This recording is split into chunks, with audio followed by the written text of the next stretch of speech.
I qualified in 1989 and almost immediately got involved with my local area. At one time I was CET representative and chairman of my local area, and I took a back seat from that for a little while and then stood for the ABDO board, I think 7 years ago now, and became vice president 2.5 years ago. I do aim to continue a lot of the good work that's been done by Jennifer Brower, in particular trying to ensure better standards of regulated dispensing. Jennifer has worked quite hard in terms of trying to get that expanded into, in particular, patients with learning difficulties. I do believe that all members have a responsibility to try and work for the benefit of the profession and put something back in. We have a problem with sight impairment in this country.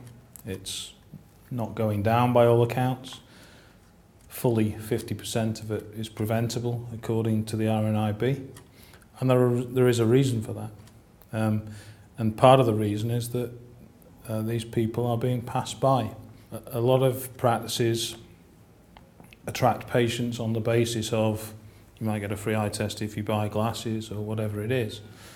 In other words, they want to attract people who buy glasses. And, allowing practitioners to get paid for follow-up visits, for example, would be a really good start. Packing people off into secondary care when they're marginal or borderline cases isn't helpful to secondary care. But optometrists want to cover themselves ethically and professionally, so they refer. And actually, a lot of these people could be monitored very easily in the community if they were paid for. We're on the crest of a wave of baby boomers, all coming up ripe for AMD, glaucoma, etc.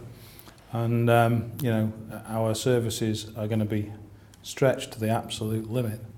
And in the financial situation we find ourselves, it may be better to put money into high street optometry.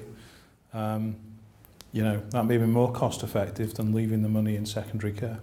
I've recently done the short course at master's level in ophthalmic public health at Leeds University.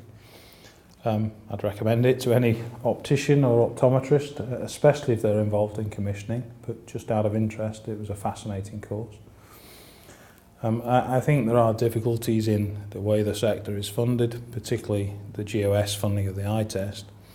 There are issues as to whether we will ever meet the public health objectives. No practice or practitioners want to get involved in attracting patients that don't buy glasses when they make a loss on every eye examination. We have a good, solid, well-trained workforce that's pretty efficient, that could deliver these healthcare objectives, but won't deliver them while there's nothing in it for them. And I would love nothing better than for us to be adequately rewarded for eye care, and then in the fullness of time, I'm quite confident the cost of glasses would fall.